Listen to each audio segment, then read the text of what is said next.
kepada Bapak Ibu semuanya. Baik, terima kasih saya ucapkan kepada Kepala Sekolah yang telah memberikan kesempatan saya untuk melaksanakan kegiatan pada hari ini.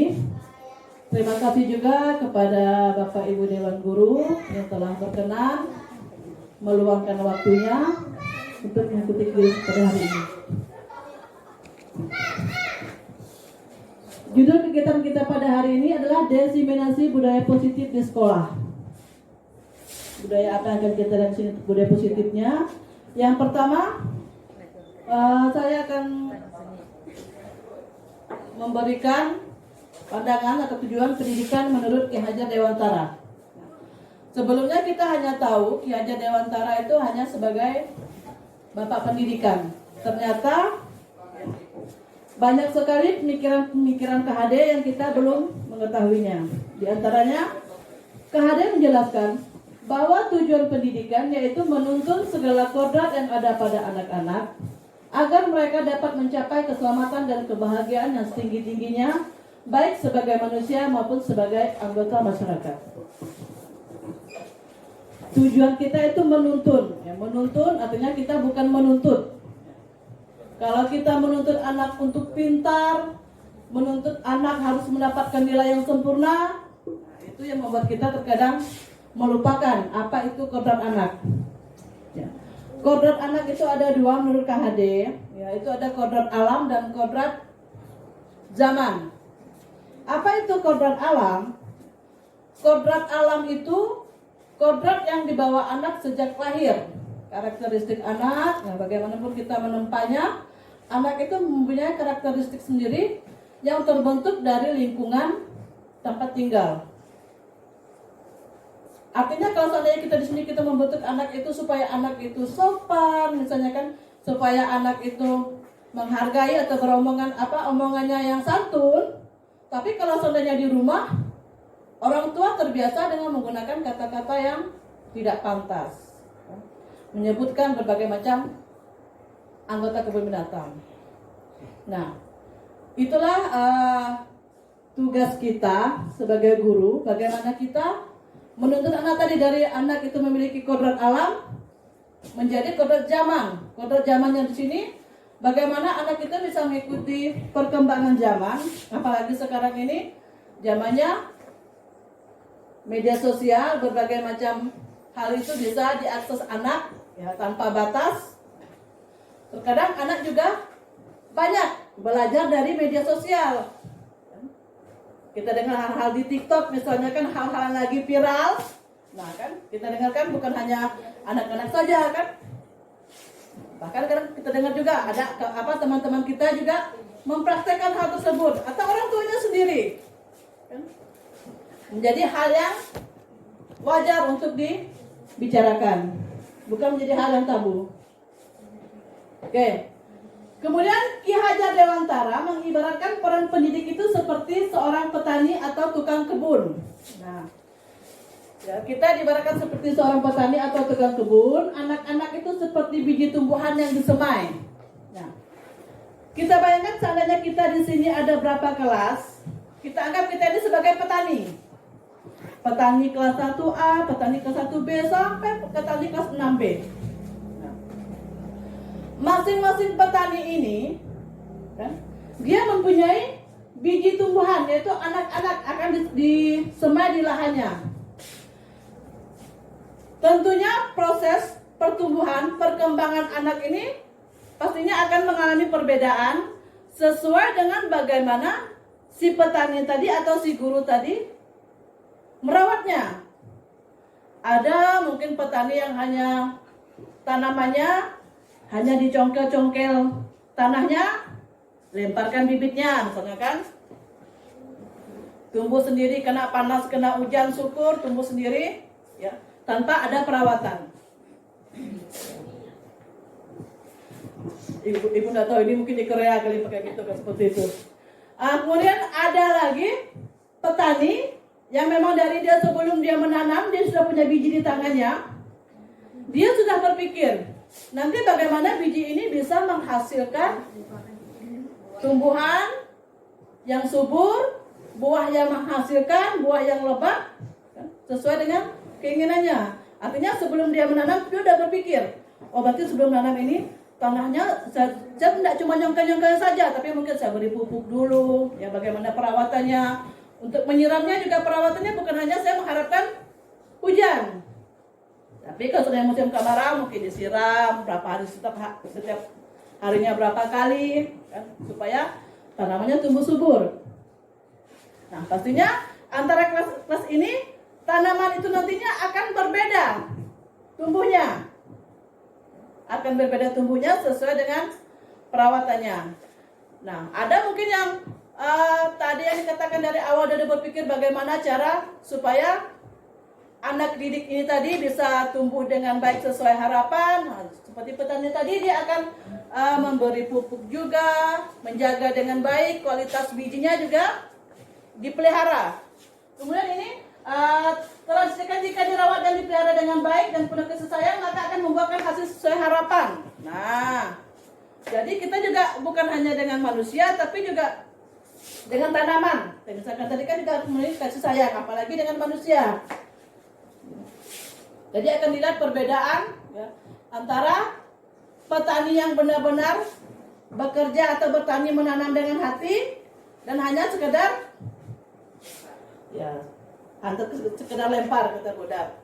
Nah, sebelum kita mempelajari disiplin positif, apa sih itu pengertian disiplin? Nah, disiplin di sini dikatakan ya berasal dari bahasa Latin disciplina yang artinya belajar. Makna asal dari kata ini berkonotasi dengan disiplin dari murid-murid Socrates dan Plato. Disiplin diri membuat orang menggali potensinya menuju sebuah tujuan apa yang dia hargai. Namun dalam budaya kita, makna kata disiplin telah berubah menjadi sesuatu yang dilakukan seseorang pada orang lain yang mendapatkan kepatuhan. Kecenderungan umum adalah menghubungkan kata disiplin dengan ketidaknyamanan, bukan dengan apa yang kita hargai atau pencapaian suatu tujuan mulia. Mungkin bukan hanya murid, ya, tapi kita juga, seandainya kita dihubungkan dengan kata disiplin, pasti hal itu berat dalam tanda kutip ya. Jika kita memang pada dasarnya kita tidak dari hati untuk melaksanakan disiplin tadi. Nah, begitu juga dengan anak didik kita. Nah, nanti kedepannya kita akan membahas apa itu kesepakatan, apa itu keyakinan sesuai dengan pengertian disiplin. Nah, disiplin positif ini adalah proses pendisiplinan terhadap anak tanpa memberikan ancaman atau memberikan hukuman. Dengan menerapkan disiplin positif, guru dapat meningkatkan kesadaran siswa dalam membentuk karakter positif. Mungkin ya bukan hanya sekarang, dari kita dulu masih sekolah, kita sudah merasakan ya bagaimana disiplin itu diterapkan dengan hukuman. Ya, tidak mengerjakan PR, hukumannya berdiri di depan. Tidak bisa membaca, suruh berdiri juga di depan sampai semua kelas itu selesai membaca. Ya. Nah, harapan kita bersama, semoga hal itu tidak lagi terjadi sekarang. Ya. Di masa kita, hal itu tidak lagi terjadi. Nah, kenapa? Mungkin hal seperti itu kalau untuk dibilang sakit mungkin tidak seberapa, tapi kita sudah menanamkan rasa malu di anak, merasa dia tersakiti, bukan hanya psikis tapi juga perasaannya, fisiknya. Ya, apalagi sampai kita menggunakan kekerasan, ya, kekerasan. Mungkin dengan memukul anak atau menjewer dan sebagainya. Nah, kalau saya sendiri mungkin hal ini udah berlangsung mungkin sekitar berapa belas tahun kalau di SD kan. Meskipun hal itu bukan kesalahan saya, tapi saat teman ribut, guru ini melemparkan penghapus. Dan penghapus itu pas mendarat di kepala saya. Yang parahnya lagi, saya nangis ini tanpa permintaan maaf, justru saya lagi yang dimarah. Dimarah sama gurunya. Jadi itu perasaan saya, salah saya ini apa? Udah tadi salah sasaran, minta maaf pun enggak. Jadi sampai sekarang itu masih membekas di hati saya. Ya, sampai mungkin beliau udah meninggal kan. Sama, maksudnya sulit untuk memaafkan seperti itu, tapi ya bagaimanapun hal itu tetap harus kita lupakan. Nah, kebutuhan dasar manusia. Ada 5 kebutuhan dasar di sini. Kebutuhan dasar manusia juga kebutuhan dasar murid. Ya. Apa yang terjadi kalau seandainya dari kelima ini ada yang tidak terpenuhi? Ya. Nah, contohnya sini kebutuhan bertahan hidup. Nah, kebutuhan bertahan hidup di sini, misalnya kesehatan, rumah, makanan, dan kebutuhan biologis. Kita pernah melihat anak yang misalnya di kelas itu makan. Ya. Mungkin kalau kita sendiri kan seperti itu langsung kita marah kan? Kenapa nggak boleh makan di kelas? Ternyata kita harus mendalaman lagi. Mungkin ada hal-hal lain yang menyebabkan dia seperti itu. Nah, ini kan kebutuhan bertahan hidup. Mungkin saja dari rumah orang tua dia tidak masak. Tadi siapa yang mengatakan ya? Anaknya tidak bekal. Bu Yati, ya Bu Mona tadi. 2 orang anak tidak bekal. Bukan karena kemauan dia, tapi karena orang tuanya tidak masak. Makanya dia tidak bekal.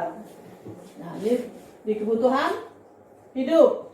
Nah, kemudian masalah biologis juga di sini kan kesehatan. Kadang kita melihat anak yang di kelasnya itu kurang fokus. Kan? Mungkin sebagai kita kan mungkin langsung emosi kita lagi menjelaskan, anak itu tidak fokus atau mungkin dia hanya baring-baring dan sebagainya. Kan?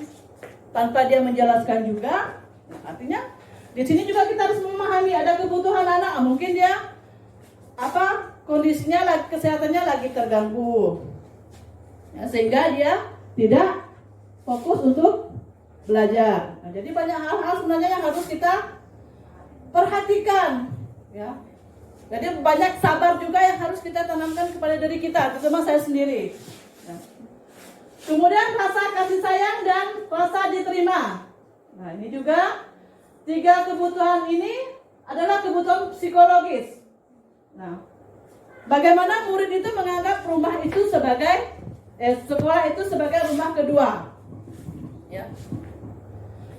Bagi anak yang mungkin di rumahnya itu kasih sayang orang tuanya besar, perhatiannya besar, saat di kelas dia kurang mendapat perhatian guru, misalnya, dia akan merasa ternyata saya lebih nyaman jika saya belajar di rumah, artinya dengan orang tua. Kadang ada kita kan anak bertanya dan sebagainya kan, kita langsung misalnya marah kan, gara-gara tidak fokus. Nah, padahal sebenarnya di sini ya ada mungkin anak itu kebalikannya juga, di rumah itu dia kurang kasih sayang sehingga dia di sekolah itu dia bertingkah luar biasa, ya bertingkah luar biasa.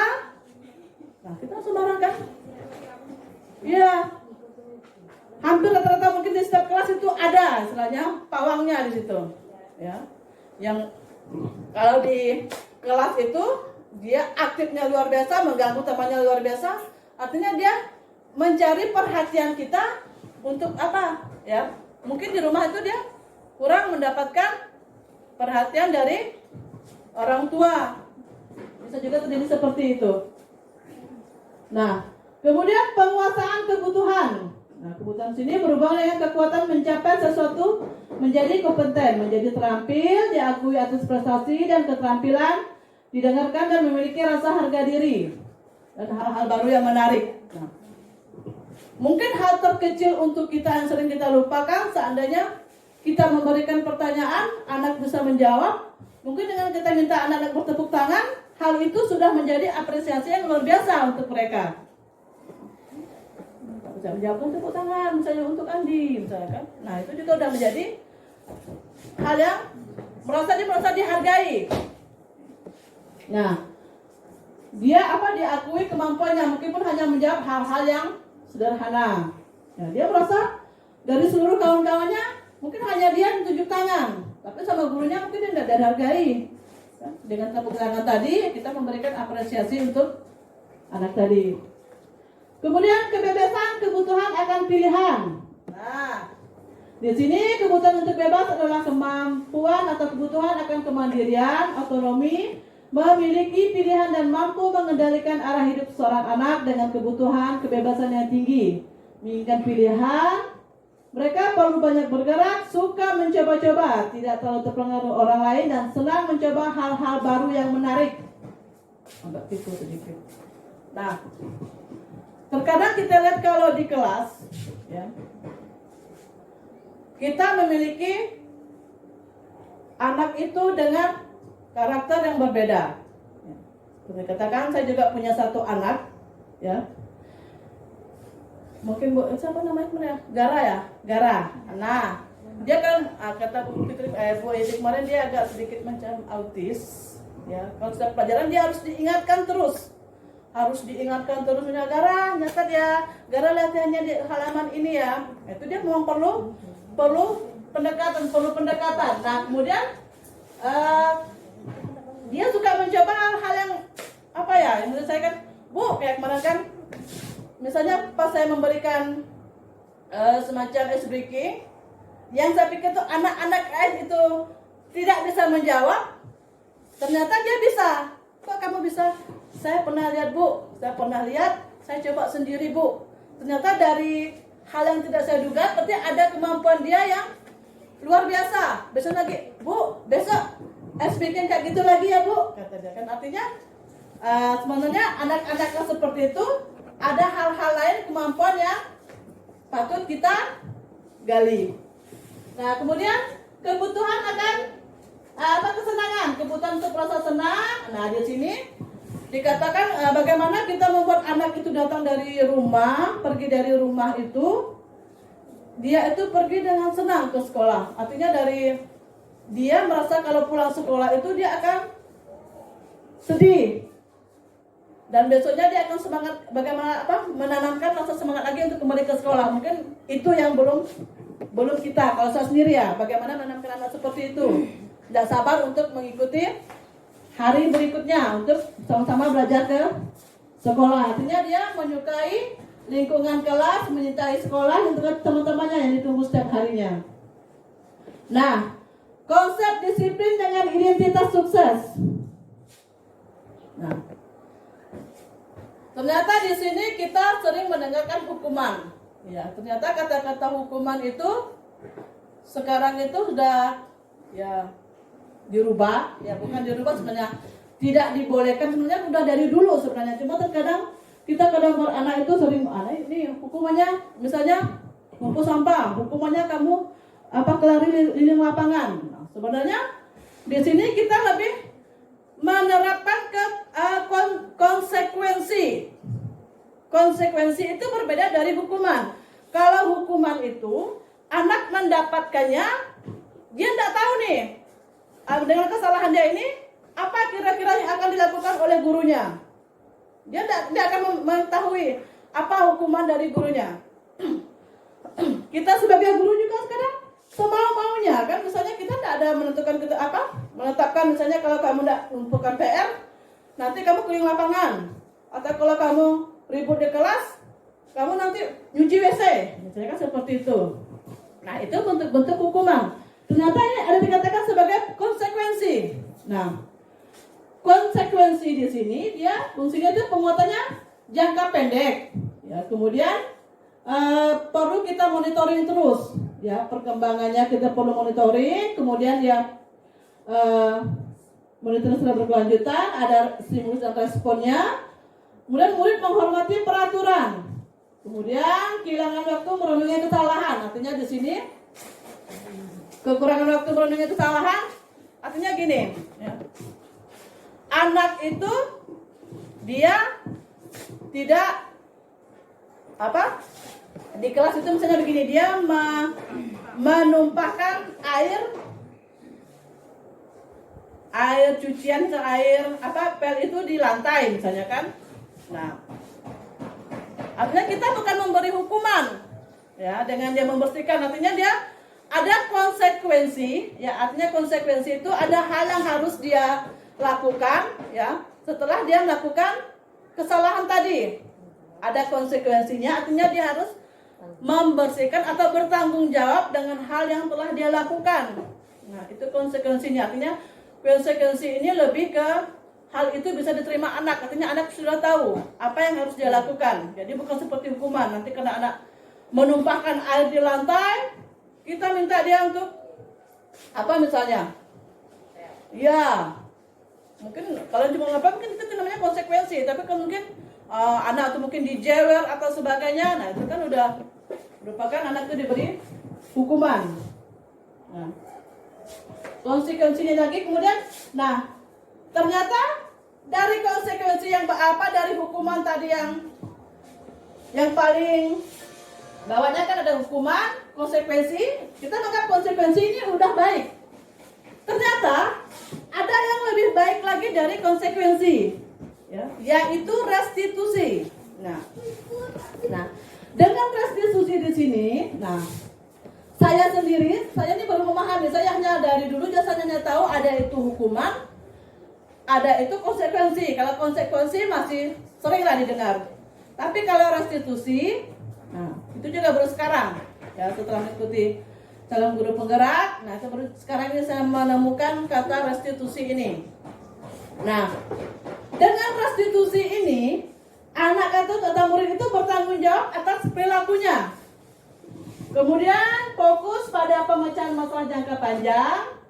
Kemudian murid menghormati dirinya dan orang lain.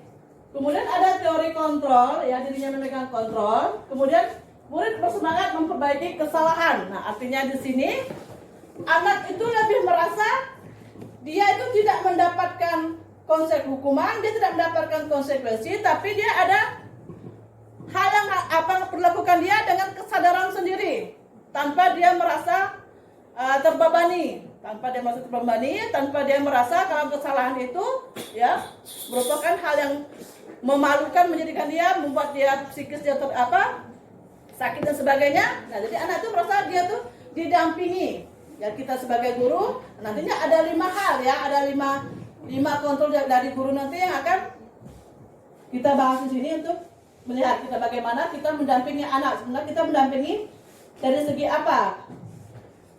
Nah, sebuah cara menanamkan disiplin pada murid. Nah, apa itu restitusi tadi? Restitusi adalah proses menciptakan kondisi bagi murid untuk memperbaiki kesalahan mereka sehingga mereka bisa kembali pada kelompok mereka dengan karakter yang lebih kuat. Nah, jadi apapun kesalahan anak, dia tidak merasa dia tuh malu terhadap temannya, malu terhadap guru. Nah, jadi dia tidak merasa seperti itu. Artinya setelah dia memberi kesalahan, kita berikan penguatan, dia merasa ternyata hal yang saya lakukan salah, kemudian dia mendapatkan solusi bagaimana cara memperbaiki kesalahan tersebut. Nah, ciri-ciri restitusi sudah tadi. Nah, di sini ada contoh kasus siswa sering tidak mengerjakan PR. Nah, kan? Saya rasa ini untuk setiap kelas kita pasti sering ya, bukan lagi pernah, tapi sering.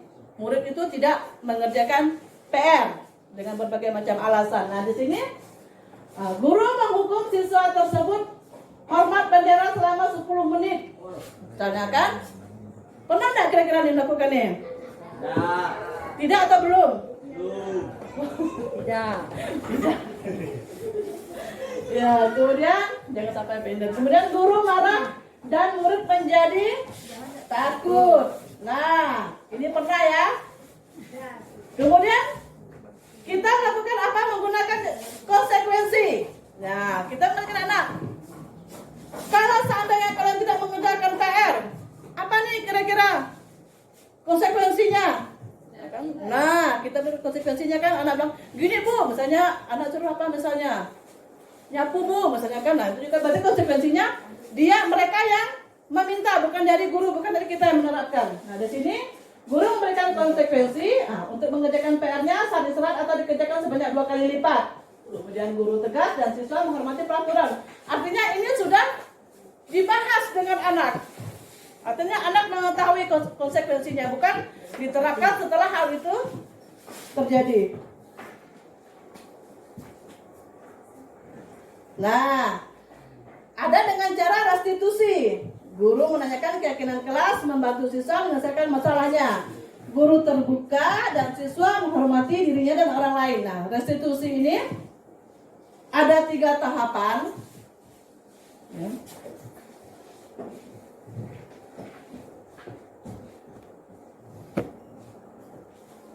Yang pertama itu identifikasi masalahnya, identitas, kemudian ya validasi tindakan salah, kemudian yang terakhir itu menanyakan keyakinan. Oke, sebelum kita membahas,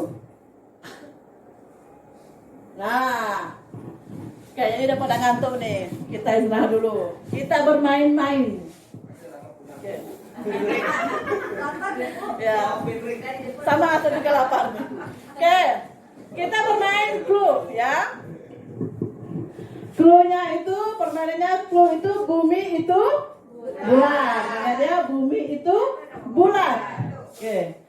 Jika 80 itu 3 ya, 20 itu 1 ya, maka 88 adalah 4. Berapa? 4. Bu Fitri bingung? 3. Oke, lanjut lagi. Jawabannya apa yang benar? Jawabannya adalah 4. Jika 100 itu 2 ya, 180 itu 3, maka 8.800 adalah 6.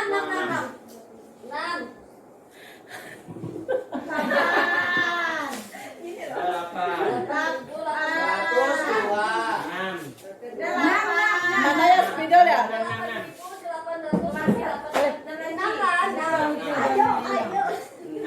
Busal makan dah Busal? Nah, ini boleh diterapkan ke anak-anak nih. Nah, ini yang saya terapkan. Ternyata Dera itu pandai. Dalam sebenarnya ibu menyuruh kalian puting dulu sebenarnya. Cuma kasihan Bunda lagi ulang tahun hari ini. 8.800 kan? Nah, clue-nya tadi kan bumi itu bulat. Artinya yang kita hitung itu angka yang bulat-bulatnya 1, 2, 3, 4, 5, 6. Yang bisa. Berarti saya kelasnya Gara ya, Bu? Iya.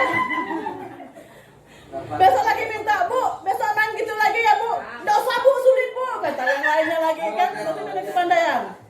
Coba lagi. Coba lagi sekali. Nah, nanti tutorialnya di rumah.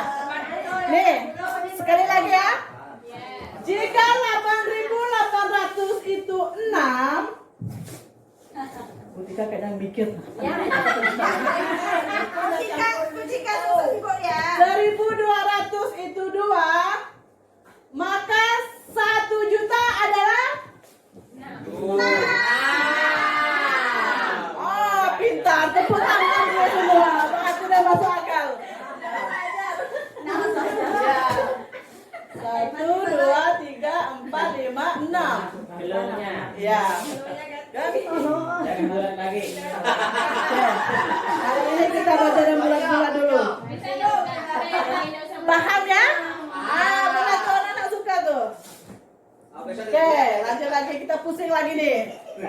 Nah, 5 posisi kontrol ya, harus salah ngomong. 5 posisi kontrol ya yang dimiliki oleh guru. Nah, ternyata itu ada 5 ya. Yang pertama penghukum, bersalah, Tapi teman, pemantau, dan manajer. Ya.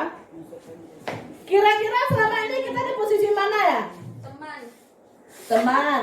Belum. Nah, ini dia. Kalau penghukum itu seseorang penghukum bisa menggunakan hukuman fisik maupun verbal. Jadi dari dia fisik atau juga menggunakan kata-kata. Pernah menggunakan hukuman? Artinya hukuman itu bukan hanya anak itu dicubit, dijewer sebagainya, tapi dari kata-kata kita juga itu juga termasuk hukuman. Alhamdulillah. Kemudian yang kedua tuh merasa bersalah. Pada posisi ini biasanya guru itu bersuaranya lembut. Ya. Bagaimana bentuk kamu merasa bersalah? Misalnya begini kan, anak-anak ini misalnya tidak menggunakan topi misalnya kan. Nanti kamu ibu lapor ya dengan kepala sekolah atau dengan wali kelasmu. Nah, itu namanya itu membuat rasa bersalah. Kan anak itu kan takut kalau seandainya dilaporkan kepada wali kelasnya. Kemudian teman, nah diharapkan mungkin kita juga sebagai apa menjadikan apa guru itu sebagai teman untuk anak. Di sini guru pada posisi ini tidak akan menyakiti murid, namun tetap berupaya mengontrol murid itu melalui persuasif, ya persuasif di sini. Kemudian ada juga guru itu menjadi pemantau. Nah, memantau di sini berarti mengawasi setiap anak berbuat salah. Dia punya konsekuensi yang akan dihadapi anak. Dan yang terakhir itu diharapkan itu kita menjadi manajer. Apa manajer di situ? Posisi sebagai manajer ini adalah posisi mentor di mana guru berbuat sesuatu bersama murid, mempersilahkan murid mempertanggungjawabkan perilakunya, mendukung murid agar dapat menemukan solusi atas masalahnya sendiri. Jadi dari kelima ini diharapkan guru itu bisa menjadi bersifat seperti manajer. Nah, contoh penerapan 5 posisi kontrol. Oke. Nah, ini sepertinya terjadi di sekolah kita, ya. Misalnya anak itu tidak memakai atribut lengkap saat upacara. Nah, kan? Dan juga kan kok bisa ini kok kebetulan. Nah, tadi juga telah terjadi di sekolah kita. Nah, di sini kan anak itu diminta patuhi aturan sekolah, lalu berdiri di depan barisan. Kira-kira ini termasuk apa ini posisi kontrolnya? Apakah kita bersifat sebagai teman tadi, pemantau, manajer, atau pembuat rasa bersalah atau hukuman? Patuhi sekolah lalu berdiri di depan barisan. Kita menjawab sama anak. Kan biasa kan berbaris kan di depan kan anak-anak yang tidak lengkap. Dapat TPDasi, kan kita panggil tuh. Coba kelas-kelas yang anak-anak tidak lengkap berbaris ke depan. Nah, itu termasuk hukuman atau apa tuh? Hukuman. Nah, ada penghukum, ya. Penghukum di situ. Kemudian berapa kali bu guru harus memberitahu kamu? Bu guru kecewa sama kamu. Anak dapat TPDasi itu kan? Sebagai apa ini tadi nih? Sebagai pemantau. Iya, pemantau atau membuat rasa bersalah. Nah, membuat rasa bersalah. Nah, kemudian ayolah patuhi tata tertib. Buat ibu bangga sama kamu. Kali ini tidak apa kamu salah. Jangan ulangi lagi ya. Kan? Sebagai teman. Sebagai? Mantap.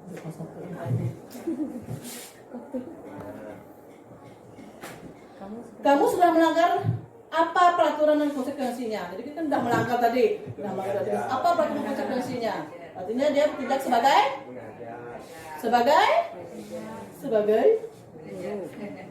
pemantau.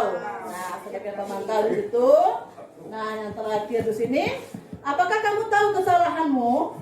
Kira-kira bagaimana kamu akan memperbaiki kesalahanmu? Nah, di sini dia posisi dia sebagai manajer. Nah, artinya selama ini apa yang kita lakukan nanti kita itu bertindak sebagai penghukum. Jauh dari manajer. Iya. Aku langkah 2, 3.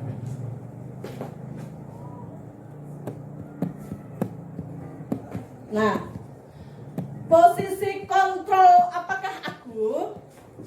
Ya. Ibu sama sangat kecewa dengan perbuatanmu.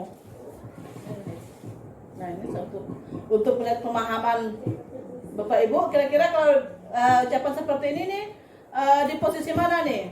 Bersalah. Ya, pembuat rasa bersalah. Lanjut. Apa rencanamu untuk menyelesaikan masalah ini? Manajer. Manajer? Yang lain? Ini ibu guru agama Katolik ini jawabannya apa? Oh iya, masih menghitung duit. Ya. Manajer. Lanjut. Ayolah, lakukan demi ibu. Teman. Wah, Besti. pasti. Kamu tidak mematuhi peraturan sekolah. Kamu tahu konsekuensinya? Pemantau. Iya, pemantau. Pembuat rasa bersalah. Itu ikutan ya. Salah dulu. Lanjut. Salah kutip. Kamu tidak mematuhi peraturan sekolah. Kamu tahu konsekuensinya? Sama tadi ya. Sama tadi. Kalau kamu tidak melakukannya, awas ya, rasakan. Sama-sama. Jangan. Ayo, penghukum atau merasa bersalah? Bersalah. Ayo, Rasa bersalah. merasa bersalah. Oke. Nah, oke, pas ini. Apakah ini hukuman atau konsekuensi jika anak itu kita suruh mencatat 100 kali di dalam buku kalimat saya tidak akan terlambat lagi karena terlambat ke sekolah. Konsekuensi. Nah, kayaknya ibu udah dapat contekan kemarin kan? Ya, itu merupakan hukuman. Iya, kamu sampai 100 kali. Itu bunuh tuh. Lari mengelilingi lapangan voli 2 kali karena terlambat hadir ke sekolah. Oke, hukuman. Murid diminta push up 15 kali karena tidak menggunakan atribut lengkap. Kekerasan itu. Menggantikan kertas tugas teman yang sudah dicoret-coret. Konsekuensi. Apa? Pak Indan apa Pak Indan? Iya.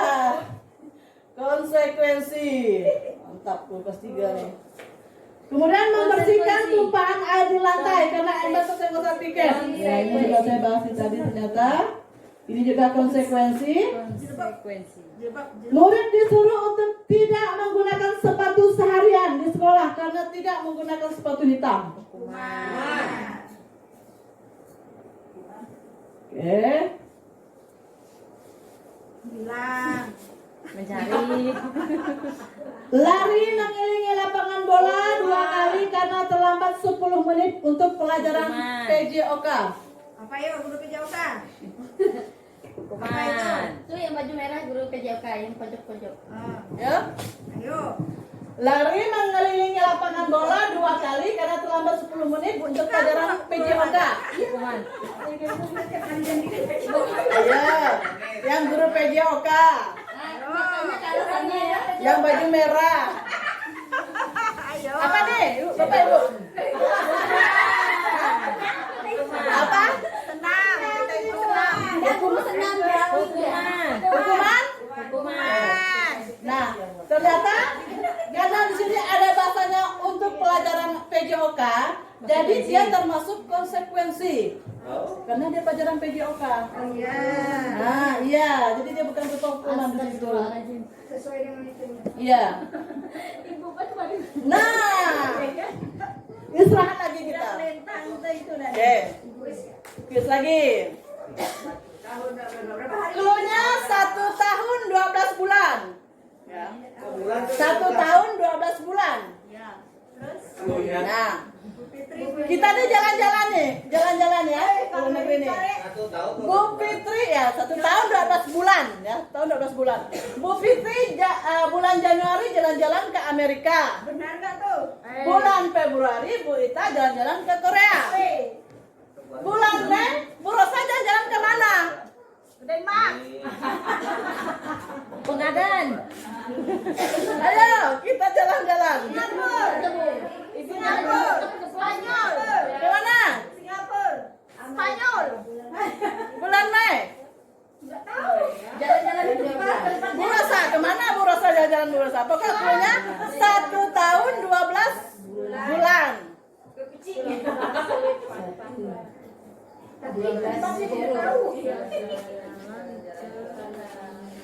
Mutar dia antara Amerika dan Korea dia. Nah? Nggak paham. Oke.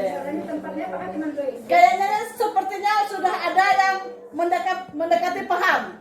Saya kasih dulu contohnya ya, jawabannya. Malaysia. Malaysia. Laos. Malaysia. Sepertinya tadi udah ada yang paham. Ya. Waduh, hurufnya kah? Lanjut. Bu Yeti, Maret jalan-jalan ke Semarang. Nah, kita ke dalam ke Indonesia lagi nih ya. Bulan Juni Pak Indah jalan-jalan ke Bandung. Pulang kampung dia. Kemudian bulan November jalan-jalan kemana tuh Pak Asun tuh? Malaysia. Bukan. Dalam negeri mau Jalan-jalan di tempat. Manakah? Kemana? Ayo. Ke Aduh, mana permen ya? Bandung tambah berapa? Ayo, kayaknya udah ada yang paham tadi tuh. Dari cara dia menyebutkan, itu kayaknya udah memahami. Cluenya 1 tahun 12 bulan. Nah, permen pedan. Yang betul kasih permennya. permen sendiri. Ke Papua.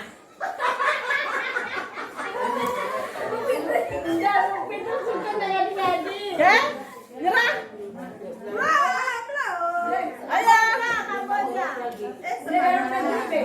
Dalam negeri. Ke Semarang kali Iya. Iya.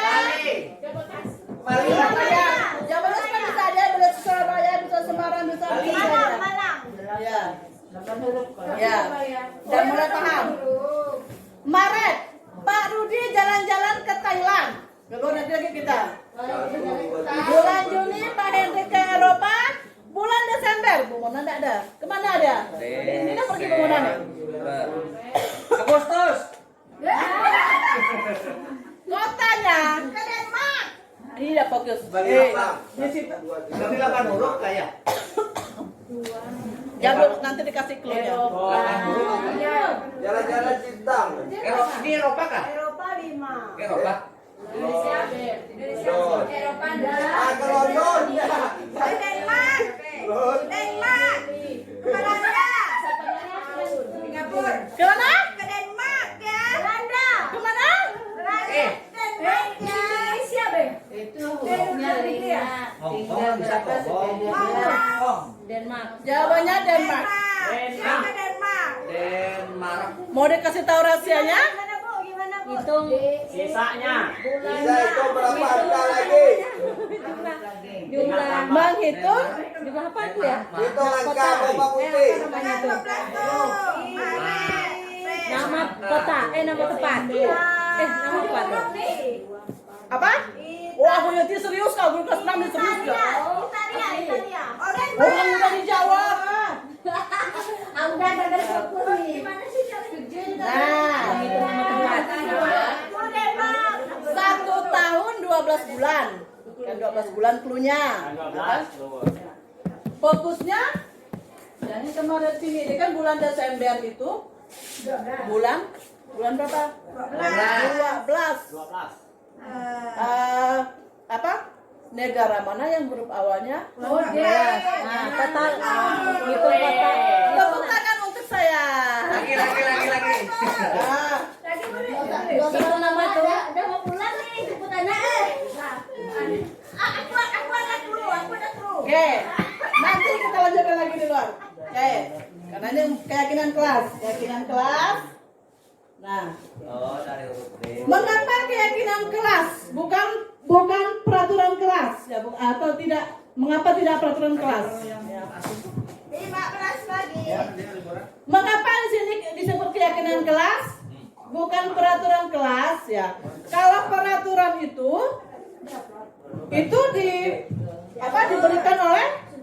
ditentukan oleh gurunya. Kita gurunya yang menentukan. Tapi kalau keyakinan kelas atau kesepakatan kelas itu ditentukan. Iya, guru sama murid pintarnya Buddha. Iya, tentukan bersama-sama. Nah, mengapa kita memiliki peraturan tentang penggunaan helm pada saat mengendarai kendaraan bermotor? Mengapa kita memakai helm saat kita menggunakan kendaraan bermotor? Supaya aman. Ya, supaya aman. Oke. Kemudian mengapa kita memiliki peraturan tentang penggunaan masker dan mencuci tangan setiap saat? Supaya sehat. Nah, supaya sehat, ya coba kita terhindar dari penyakit. Nah, di sini itu merupakan kesadaran, ya sesuatu yang kita dapatkan dari kesadaran akan lebih mudah kita lakukan. Enggak sabar ya. Maksudnya ya Pak Sun? Enggak keras ya? Ini kegiatan saat menggunakan kesepakatan kelas.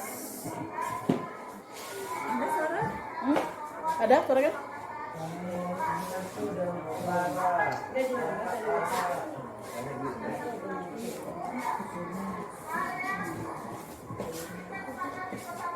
Oh, itu nggak koneksi ini, oh. Bisa? Dikurangi fokus. Oh, maka dia nggak kuat. Oh. Dia tidak kita mendengarkan fokus ya. Ya. Nah, itu tadi contoh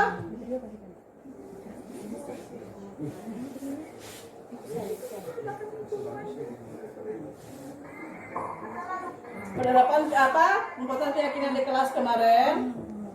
Nah, ini setelah anak-anak menulisnya, anak-anak diminta menempelkan ke papan tulis. Nah, di sini anak-anak pasti menulisnya jangan ribut, tidak boleh makan di kelas, atau apa lagi biasanya. Nah, kata-kata tidak, kata-kata jangan itu sebaiknya dihindari. Nah, nanti kita buat kata-kata yang lebih positifnya. Misalnya tidak boleh ribut, misalnya kita rubah di situ kesepakatannya itu menjaga ketertiban, misalnya kan. Mengerjakan misalnya akan ada tidak boleh mencontek misalnya. Nanti kita rubah apa lagi itu? Kata-kata yang positifnya. Iya, bisa. Mungkin tidak boleh berkelahi dengan teman. Tapi kata-kata tidak itu kan banyak tuh kan anak kalau membuat itu kemarin tuh tidak atau tidak boleh itu kan tidak boleh untuk digunakan. Jadi saling menghormati, saling menghargai, Saling sayang. saling sayang. Saling. Nah, ini bagaimana pembentukan keyakinan kelas? Ya, keyakinan kelas ini lebih abstrak dari peraturan, ya. Kemudian berupa pernyataan universal, dibuat dalam bentuk positif, kata-katanya. Kemudian sedikit saja agar mudah diingat oleh anak. Ya. Kemudian sesuai dengan kondisi kelas dan sekolah agar mudah diterapkan. Nah, semua warga kelas atau sekolah dilibatkan saat membuatnya. Artinya begini. Mengapa saya harapkan di sini wali kelasnya hadir semua, ya? Mengapa tidak ada kesepakatan sekolah? Mengapa kita hanya berkesepakatan kelas atau keyakinan kelas? Ini diharapkan dari kelas-kelas inilah nantinya jika kesepakatan ini berjalan, ya, yang akan membentuk karakter anak itu baik, sehingga di sekolah nanti anak itu sudah terbiasa saling menghormati, tidak mengganggu teman, dan itu sudah menjadi keyakinan mereka. Jadi bukan merasakan paksaan, bukan karena mereka ingin menerapkan disiplin. Nah, ini tadi tahapan segitiga restitusi. Nah, Yang pertama itu menstabilkan identitas. Ya. Kemudian validasi tindakan salah. Pak Azun, bisa minta tolong di itu enggak? Pasangkan ke situ suaranya. Terus pakai Bluetooth ya? Oh, enggak. Kemudian validasi tindakan salah. Ketiganya menanyakan keyakinan. Nah, menstabilkan identitas di sini, ya. Kita menanyakan kepada anak, misalnya ada anak yang berkelahi, apa yang menyebabkan mereka bertengkar. Nah, seandainya di situ mereka mengatakan karena temannya mengganggu, kita juga harus memberikan penguatan. Mungkin kalau ibu seperti kamu, ibu juga akan melakukan hal yang sama. Seperti itu kan. Misalnya kalau ada teman yang mencontek kan, kita juga tidak mau pekerjaan kita dicontek oleh teman kita. Kemudian validasi tindakan salah. Menurut kamu, kalau seandainya kamu memukul teman kamu gara-gara mencontek, apakah itu tindakannya sudah benar atau tidak melanggar tidak melanggar keyakinan kelas? Nah, seperti itu kan. Nanti kita akan belajar bagaimana cara. Kemudian menanyakan keyakinan. Kemudian di sini, kalau seandainya terjadi lagi, apa hal yang akan kamu lakukan terhadap teman kamu? Nah, dia akan bersabar. Mungkin juga cara dicontek lagi, dia akan mengadukan kepada wali kelas atau guru mata pelajaran. Nah, di sini kasus 1, Rias murid kelas 4C ketahuan di kelas saat pelajaran matematika berlangsung, dan hal ini sudah sering terjadi.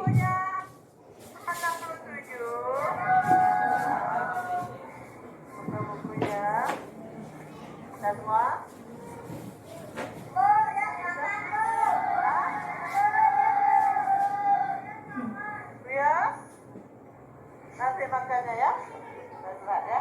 Buka dulu bukunya.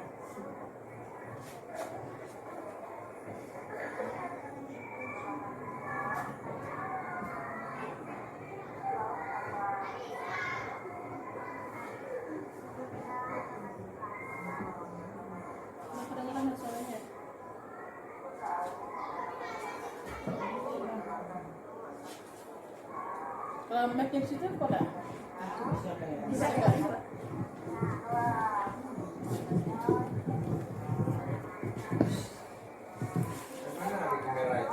Di situ. Di situ.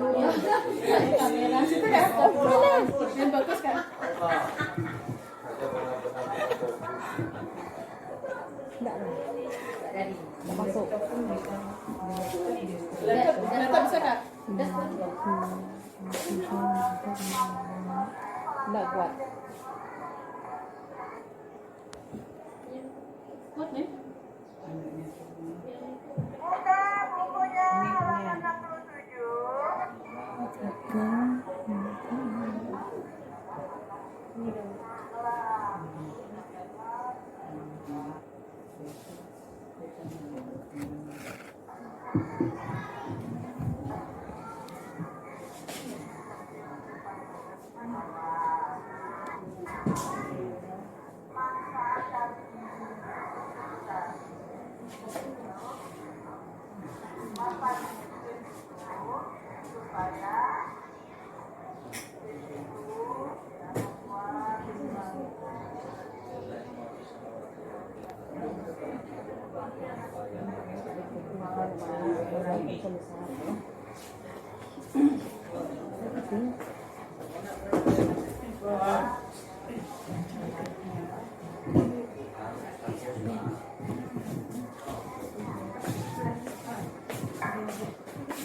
Oke, mohon maaf suaranya agak kurang jelas. Kasus kedua, Nur Hayati tidak terima pekerjaannya dicontek oleh Mesya, teman sebangkunya. Ia marah dan tidak bisa menahan emosi, bahkan sampai menggebrak meja.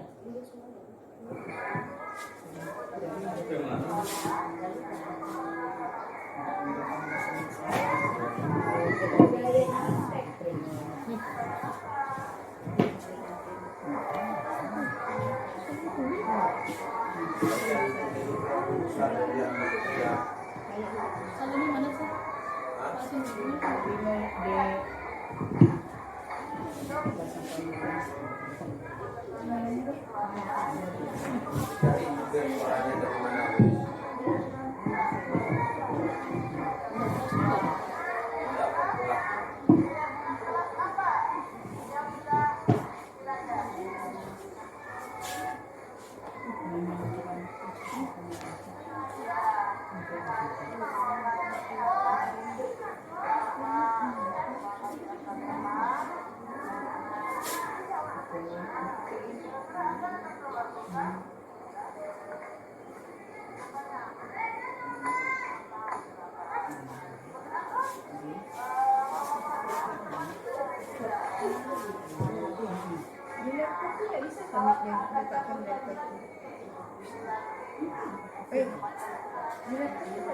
Enggak bisa ya.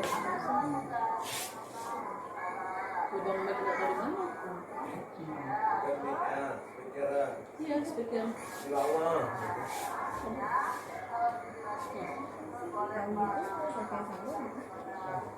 Nah, udah bagus ya.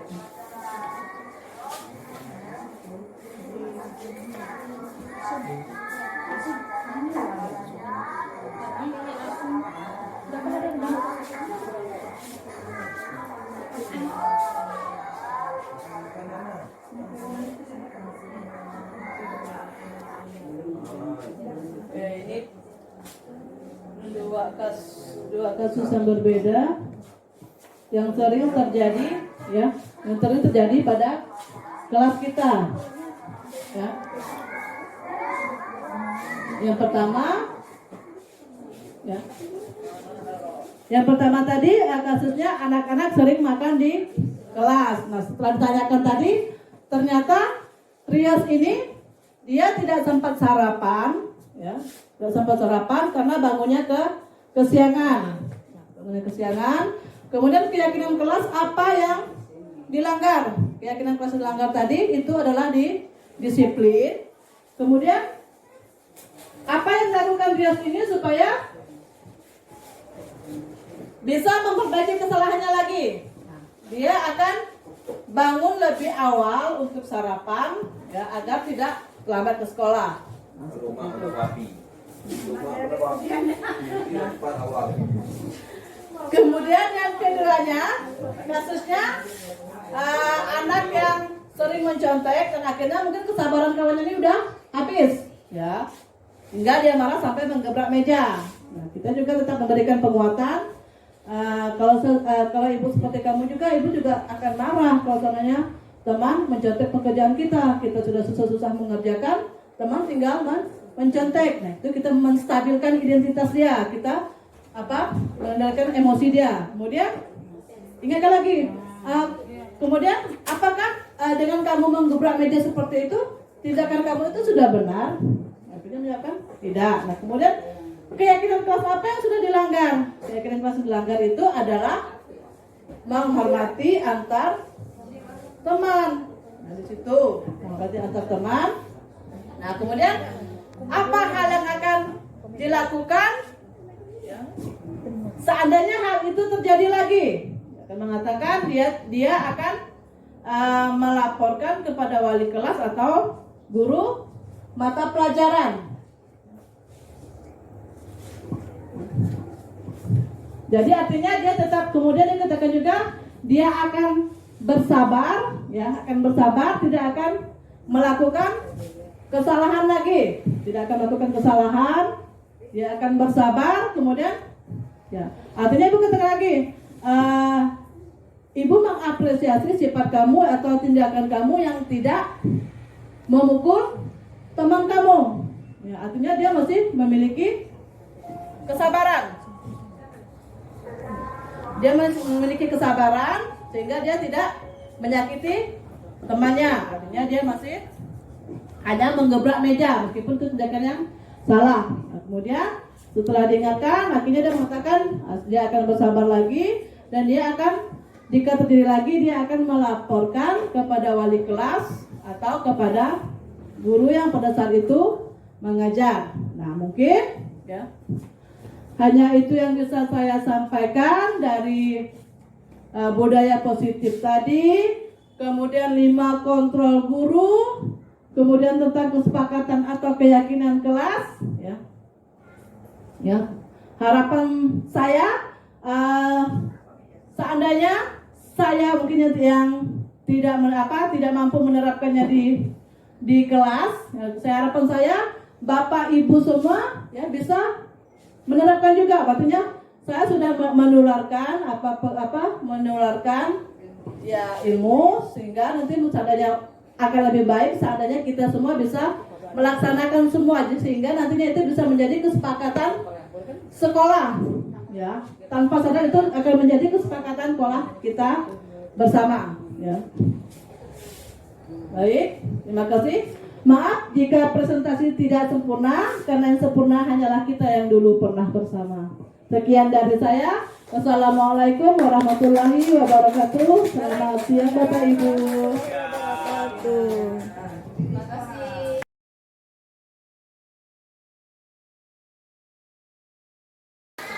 Assalamualaikum warahmatullahi wabarakatuh. Selamat pagi.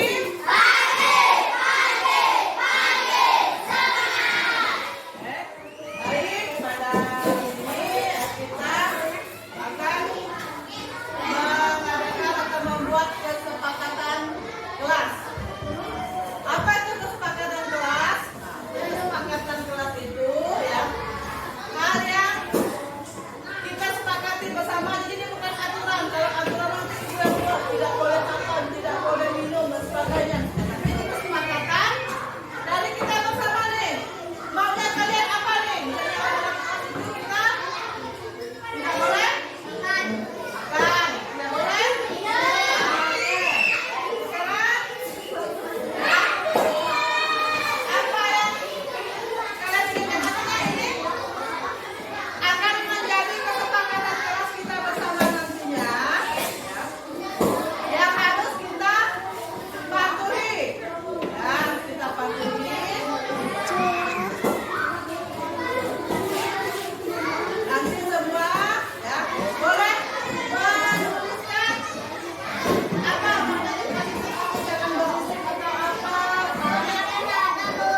Silakan ditulis. Boleh 1, boleh 2. Boleh. Ya sudah, boleh tempel ke depan.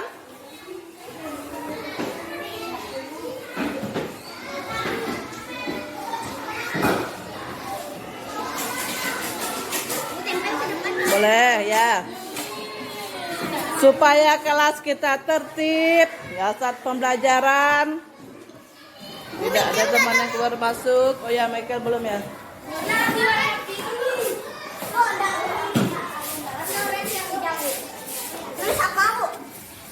Kesepakatan kelas maunya Michael di kelas ini. Michael maunya kesepakatannya apa? Bisa juga boleh. Nggak usah. Nggak harus berurutan, mau ke bawah juga boleh, mau di sebelah sini juga boleh. Silakan. Ya, sebelah sini juga boleh nih.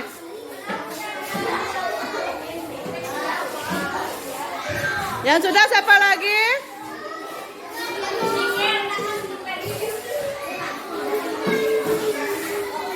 Sebelah juga boleh sebarang?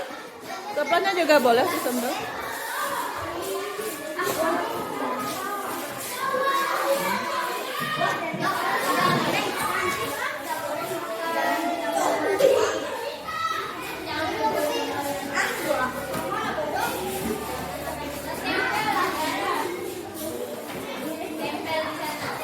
Akan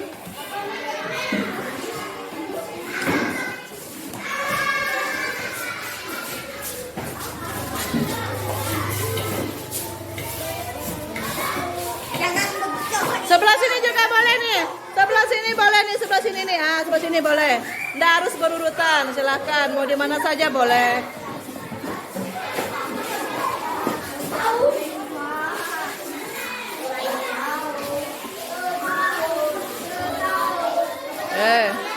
Di bawah juga enggak apa-apa, bawahnya juga enggak apa-apa.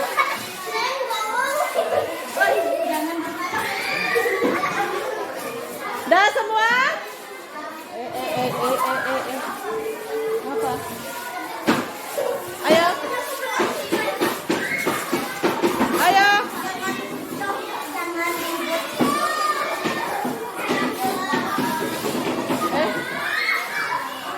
Ayo, siapa lagi yang belum?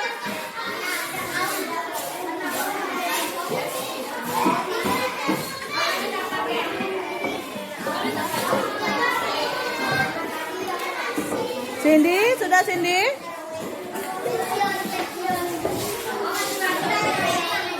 Silakan di mana aja boleh. Oke, sudah. Dah semua ya? Barang, yuk. Anggara sudah, Anggara. Anggara sudah? Sudah ya? Dah semua ya? Oke. Sekarang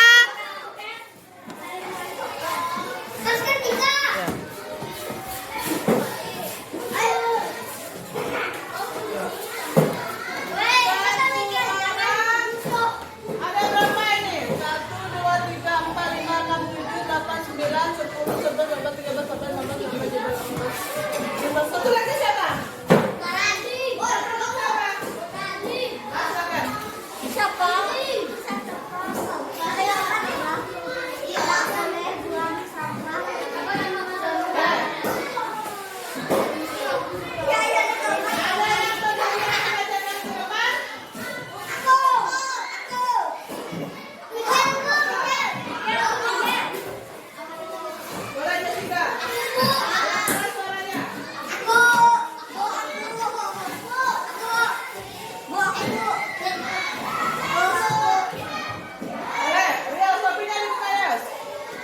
Silakan.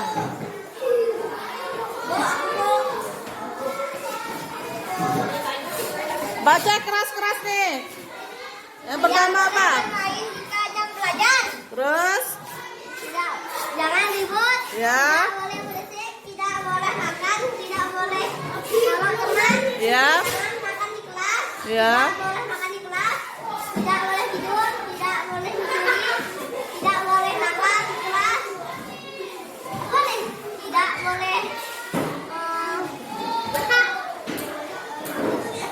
Tidak boleh makan di kelas. Makan di kelas. Ah, Apa nih? tidak boleh sama tuh makan di kelas juga. Tidak boleh ke kantin. Tidak Kemudian? boleh makan di kelas dan tidak boleh lari meja. Ya. Jangan makan. Jangan tidur. Apa itu? Jangan ngomong, jangan main. Apalagi belajar dengan baik. Terus Tidak boleh ribut kalau maju. Apa? mana kalau mau buang air kecil izin dulu ya. Oke. Ini lagi ini sama nih, ini sama nih. Tidak boleh membuang sampah. Ya. kelas. Oke. Tidak boleh. Apa nih? Ya, jalan di kelas, tidak boleh berantem. Oke. Tidak boleh makan di kelas. Oke, dah cukup. Terima kasih. Nah, coba kita petakan dulu ya. Ibu akan disusun di sini yang kira-kira yang sama. Nah, di sini jangan ibu jangan berisik, ini sama. Tidak boleh bermain jam belajar. Jangan ribut, ini tidak boleh makan di kelas, ini sama nih.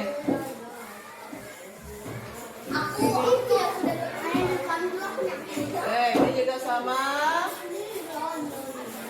Tidak boleh tidur, tidak boleh nakal. Ya, tidak boleh buang sampah sembarangan. Nah.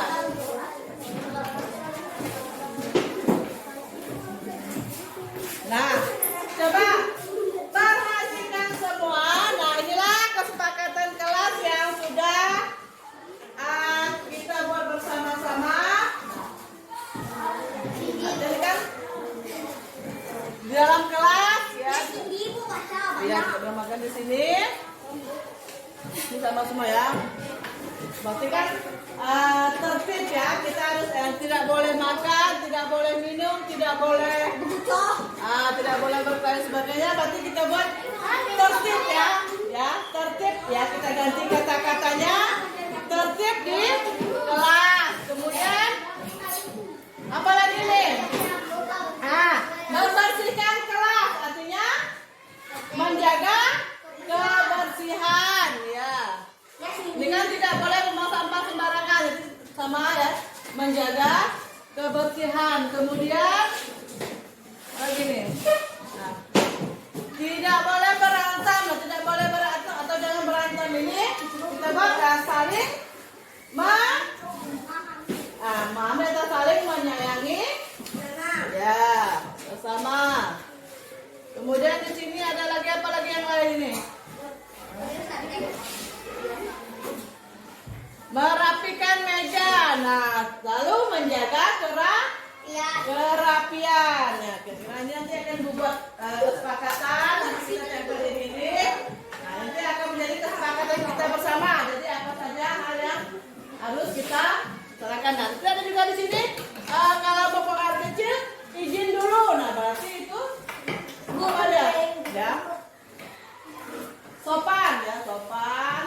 Sopan harus izin dulu dengan guru. Oke, terima kasih. Nanti ini kita akan buat bersama-sama lagi.